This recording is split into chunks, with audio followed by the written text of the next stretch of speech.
المرسلين وعلى آله الطيبين وعلى صحبه أجمعين أما بعد بسم الله الرحمن الرحیم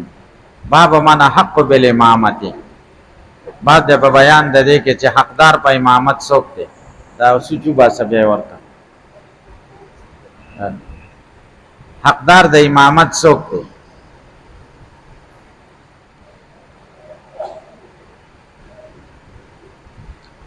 امامت دو قسم ده صغرا و کبرا امامت کبرا د مسلمانان د امور نگرانی کول چې خلافت ورته وي دا غي د پاره خپل شرایط په خوا به امامت صغرا او کبرا دواړه یو ځای چلیدل بیا پکې تفریق راغی امامت صغرا والا خلق جدا او د امامت کبرا خلق جدا امامان جماعتون امامتی با حاکمانو کولا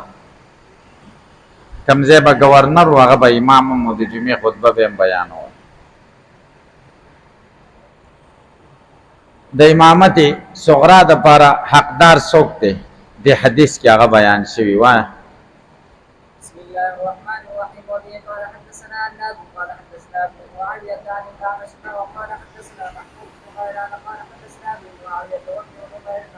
عن الأعمش عن إسماعيل بن رجاء الزبيدي عن أوس بن عجيب قال سمعت أبا رسول الله صالح رضي الله عنه يقول قال رسول الله صلى الله عليه وسلم ويقول القوم أقرأوا بكتاب الله فإن كانوا في القراءة سواء فأعلموا بالسنة فإن كانوا في السنة سواء فأقدموا هجرة فإن كانوا في الهجرة سواء فأكبرهم سنا ولا يؤمن الرجل في سلطانه ولا يجلس على تكلمته في بيته إلا بإذنه قال محمود قال ابن نمير في حديثه أقدمهم سنا دی حدیث کې درې خبرې دي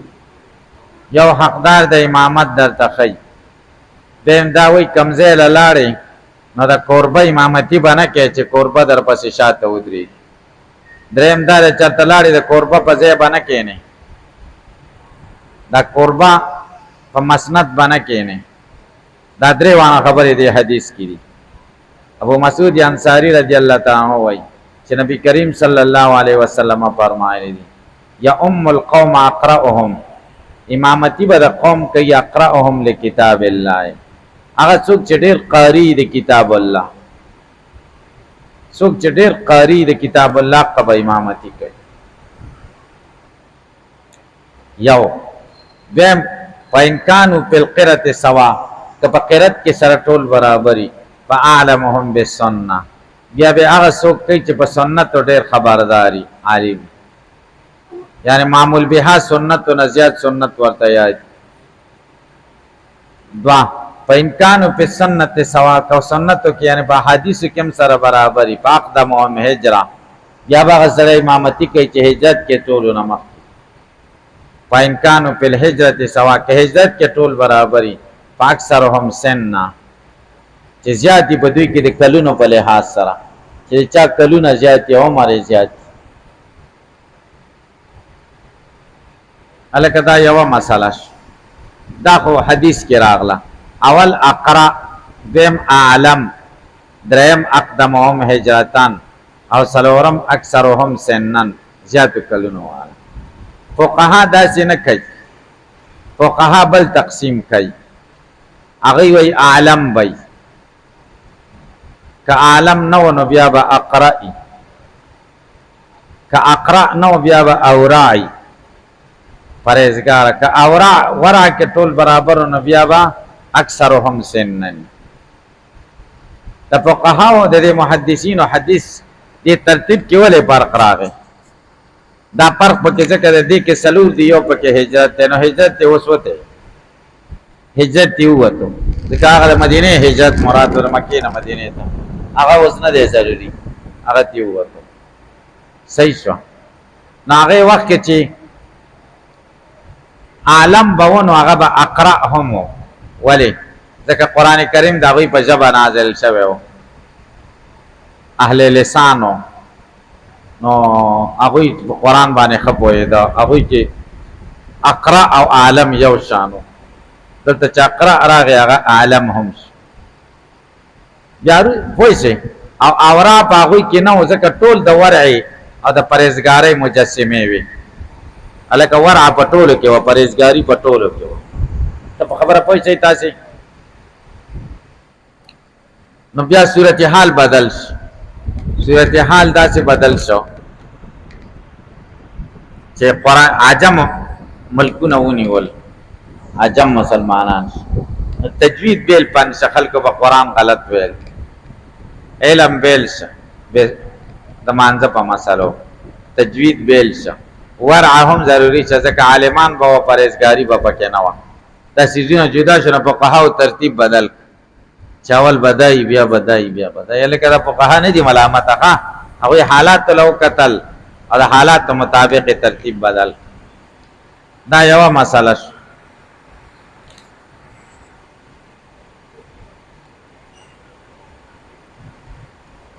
هلکه تاسو پرې پوه شئ. یو بله مسله دا ده چې په څلورو مذهبونو کې د مخالف مذهب والا امام پسې موږ مونځ کولی شو که نه شو کولی. دې کې مختلف آرا فقهاو ذکر کړي دي. څه پکې داسې دي چې هغه په تعصب بنا دي، مذهبي تعصب. راجحه خبره دا ده چې هغوی چې هر څنګه اودس کوي او هر څنګه مونځ کوي هغه به دلیل بنا دی. او دا اختلاف چې زمونږ دی دا فرعي اختلاف دی، او حق یو دی، حق متعدد نه، حق څو دي او دایر دی په مابین د مذاهبو کې. حق کم مذهب سره دی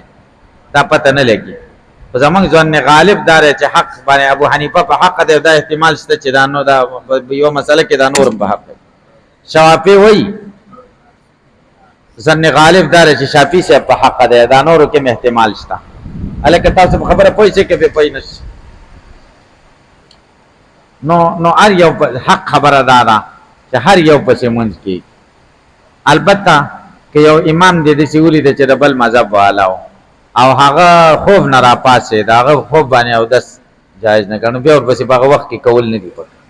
چې ستا په نیز باندې تا په سترګو ولیده چې ستا په نیز بې اودسه دی، اگر چې هغه د خپل مذهب مطابق اودس صحیح دی، خو ستا د مذهب مطابق هغه بې اودسه دی، نو بیا ورپسې مه کوه. غیر مقلدینو پسې مونځ کېږي،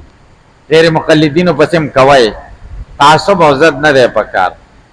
البته جمع کې دې ولیدل چې جرابو باندې مسح وکړه بیا ورپسې مه کوه. خلکو له مه وایه چې دا چل دی، بې اتفاق جوړول نه دي پکار، وایي ځې ورپسې نه کوو. تاسو خو پې پوه نه شئ. تاسو ضدونه نه دي پکار، کوشش دا پکار دی چې ضدونه ختم. که زړه زور م یو کولی شئ نو زر ځله یې کوئ، که نه زما خو دا خوښه ده چې بس تعصبات ختمول پکار دي. څنګه دیمه خبره دا ده ولا یؤم الرجل فی سلطانه، امامت دی نه کېږي د یو سړي دغه په ځای کې، د امامت په ځای کې، فی سلطانه دغه د بادشاهۍ په ځای کې، دغه د مشرۍ کوم ځای دی هغه ځای کې ته امامتۍ ته مه مخکې کېږي، بس دغه کار دی. ولا یجلس علی تکرمتی فی بیته، او نه دي کینی هیڅوک دغه د عزت په ځای باندې دغه په کور کې الا باذنی، مګر دغه پیدا دا الا باذنی دواړو سره لګي. دغه د امامتۍ په ځای کې امامتي مه کوه. البته هغه درته ووایي ځه وکړه نو بیا صحیح ده، او د هغه په ځای مه کښېنه، چې هغه دې په خپل ځای کښېنوي نو ټیک شو، عزت دې وکړي په خپل ځای دې کښېنوي نو ټیک شو. د هغه د امامتۍ په ځای کې امامتي مه کوه. دا ولې؟ دا ځکه کېدی شي په هغه ناګواره ولګي، د هغه طبیعت خراب شي،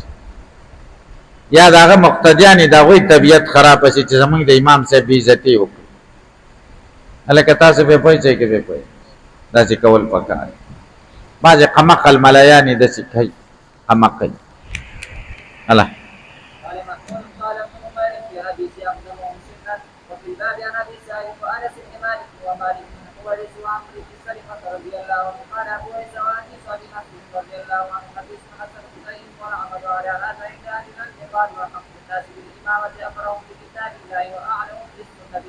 وقالوا صاحب المنزل أحكم بالإمامة وقال بعضهم إذا أذن صاحب المنزل لغيره چې کله اجازت وکړي د کور خاوند غیر ته فلا باس ان یصلي بهم، بیا باک نشته چې دا بل سړی دوی له مونځ ورکړي. وکرهه بعضهم، بعضې ملیانو دا بده ګڼلې ده. وقالو السنة ان یصلي صاحب البیت، سنت دا دی چې د کور خاوند مونځ ورکړي. الله قال أحمد بن محمد وقول النبي صلى ولا يحق الرجل في سلطانه ولا يجلس على تكلمته ندی کینی د عزت په ځای د پکور الا باذنه فاذا اذانا پر جوان نلیز نه بالکل بس ما دا امید د چیزن پټولو کې ده دا اذنی د دوالو سره لګیدل لا يوم الرجل في سلطان ولا يجل سو على تکرمتی وی بیت الا باذنه د دوالو سره لګیدل ولم ير به باسن اذا اذن له ان يصلي به باب ما جاء اذا اما احدكم الناس فليخفف بعد بیان د دې کې چې امامت کوي او استاد خلکو نه مونږ سپک کوي لکه بخاری شریف کې دا تیر شو سپک امامت بکې ډېر دروندای به نه چې د سورۃ واقعه ماقام کې شروع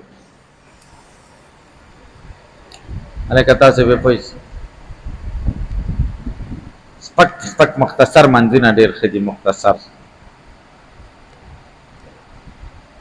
زمونږ حناف کله کله یو رکعت وتر کوي دا نه دی جایز نه زمونږ حناف په 3 رکعات وتر یو رکعت زمونږ حناف کې نشته صلات بوتیرا لنډه بوچې مون بوتیرا زمونږ کې نبی اعظم ته منع کړ جار لسم راغلي دي دیار لس غیر مقلدین چې یو کوي دا حدیث بالکل مخالفت کوي دیار لس باندې کله عمل کړي دی نه احناف دی یو رکعت نه کوي 3 رکعت کوي بخاری شریف کې برای شي 3 رکعت بخاری شریف روایت خوی روایت ده 3 رکعت وي الله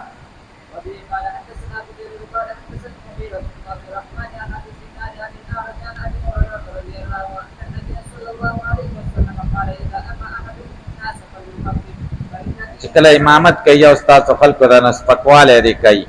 پاین فيه مصغیرا ځکه دې کې ورګه می ضعیفم بکی مریضم بکی فاذا صلى وحده فليصلي كيف شاء لمونت کوي بیا چې څنګه خوخی همامان اکثر دسی بس قلقله به پکې کوي غوټ مونږ کې جزان له کوي نه بیا ټونګې دي چرګي هغه غزان له وګړه کو غټ غټ صورت نه پکې وای خلق له مختصر مونږ ډېر مزه کوي الله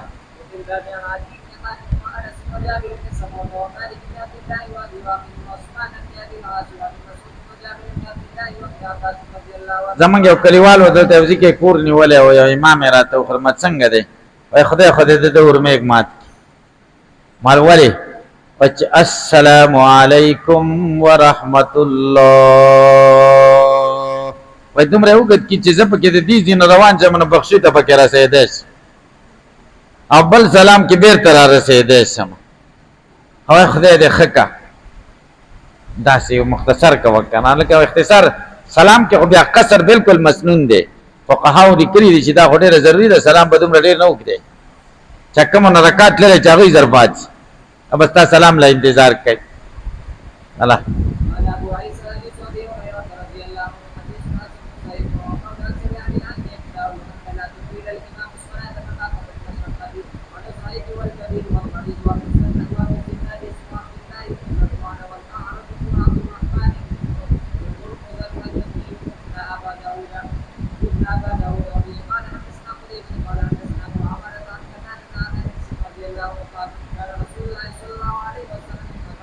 و نبی کریم صلی الله علیه وسلم د سپکو خلقونه صلاتن په مانځه کې د اسانه خلقونه صلاتن په مانځه کې مونږ به ډېر اسانه الکه په پوښي پی تمامن په تمام کې وهذا حدیث نه یعنی مونږ پورا خو یعنی سپکواله به پکې کاو هغه چې مونږ وګدم کې ډېر مزه کوي داغه قرات قرآن محاوره د ژبه د قرآن د تاسو یقینو کې قرآن الفاظ به تکلف پر او بس د ځوانان قاریان چلته دي داغه منځونه ډېر فن کوي حذیفی تلاوت ما ته ډېر مزه را کوله په دا ځل مې تزر ډېر خپاش زه مریض وم او د بچل تاسو په خدای یقینو کې 23 منټه کې به د ماسوتن څلو رکعات کوي او ما بدوا کوي چې خدای چټیو کی او چټي چیرته کوله خطا کېدم او سار منځ به ورکاو غد مونږ به سار کاو یو نوجوان ود چې خسته مزه به کوله کنه زر به روان به ویالي او دې په کې بس بن شپ یا به چاپت حول ک بیا به د سر نشرو کې د شیخ خلق باندې ډېر بوج او چې څنګه به سلام وګرځاو به درز خلق به منډ کړه بچ غم نخلاص یقین وکړه او د مکې مکرمې قاریان چې کوم دي که نه د هغې ډېر برابر منځي ښایسته مدینې منورې قاریان هم ډېر ښه و ښایسته منځونه به یې کول ده به پکې ډېر اوږد کړه او د ده ډېر وخت وشو ما ته چا ویل اوس یې پکې زوی امام کړی دی تاسې پې ډېر ښایسته قرآن وایي ډېر د درد نه قرآن وایي تاسې اورېدلی دی حذیفي تلاوت هم اورېدلی دی حذیفي ډېر ښایسته تلاوت کوي ډېر خوندور قرآن وایي ډېر اوږدی باب ما جاء فی تحریم الصلاة بعد په بیان د حرامولو د مانځه کې چې مونځ به څه حرامېږي حرامېدل څه معنا محرم د مانځه څه دی محرم یعنې مانځه کې روا کارونه په تا په څه باندې حرامېږي محرم دغه دی تکبیر دی او محلل تسلیم دی الله دا مخکې تیر شوی دی په ابتدا کې مفتاح الصلاة الطهور تحریمها التکبیر او تحلیل او تسلیم هغې کې ما خبرې کړي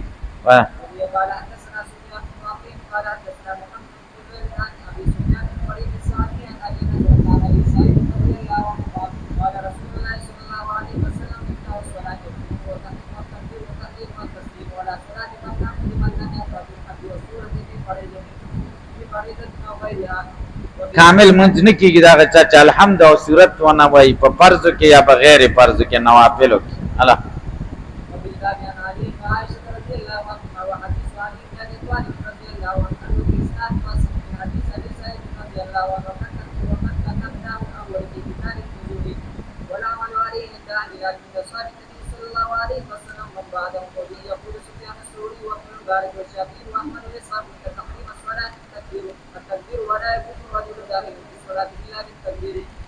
قال ابو عيسى سمعت ابا بكر محمد بن يقول سمعت عبد الرحمن بن مهدي يقول لو افتتح الرجل کچرته شروع کی سره منځ به 90 اسمان په 90 نمونو من اسماء الله ولم يكبر او تکبیر الله اکبر ونه وای لم يجوز هونه ده جائز الکه تاسو ته دا اختلاف ویلو که ذهن کې مده کړه چې امام صاحب په نسبت باندې چې قابل تعظیم هر لفظ چې د خدای کړه چې مشعر بالتعظیم په هر لفظ لا اله الا الله سبحان الله الله اکبر الله اکبر الله کبیر الله اکبر ټول کی امام شافعی سے الله اکبر الله اکبر کیږي امام مالک په صرف الله اکبر باندې او امام ابو یوسف وایي الله اکبر الله اکبر الله کبیر الله الکبیر په دې څلور کیږي او امام ابو حنیفه او امام محمد وایي په هر لفظ چې مشعر بالتعظیم په ټول باندې کیږي الکه تاسو ویلي دي امام صاحب دلیل دا وذکر اسم ربه فصلى د خدای نوم یاد کو فصلى ذکر اسم ربه نه مراد څه دی تکبیر دی الکه په پوه نه شي او تکبیر نه مراد تعظیم دی د وربک فکبر وربک فعظم او فلما راینه اکبرنه عظمنه تعظیم هغه لفظ چې مشعر بالتعظیم ټول مراد الله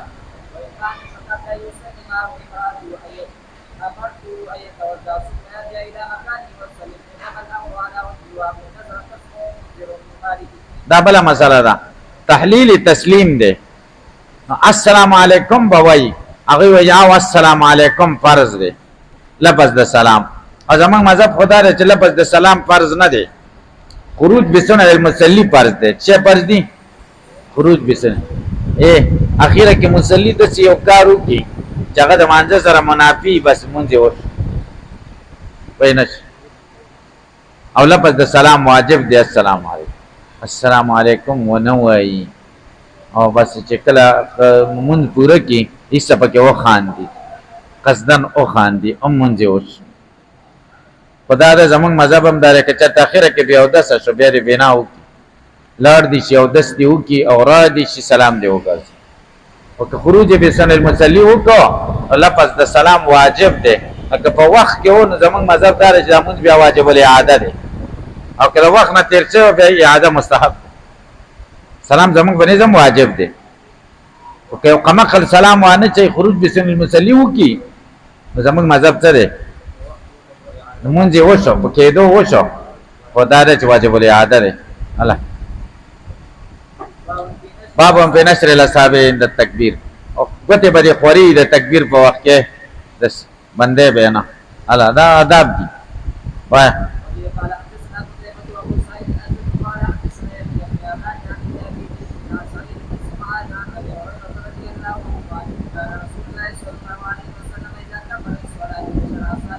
الله الله أبو عيسى حديث أبي هريرة رضي الله عنه قال رواه البخاري عن عائشة بن سعيد بن سمعان عن أبي هريرة رضي الله عنه أن النبي صلى الله عليه وسلم كان إذا دخل في الصلاة رفع يديه مكة وهو أصح في رواية يحيى بن يمان وابن يمان في هذا الحديث قال حدثنا عبد الله بن عبد الرحمن قال أخبرنا عبيد الله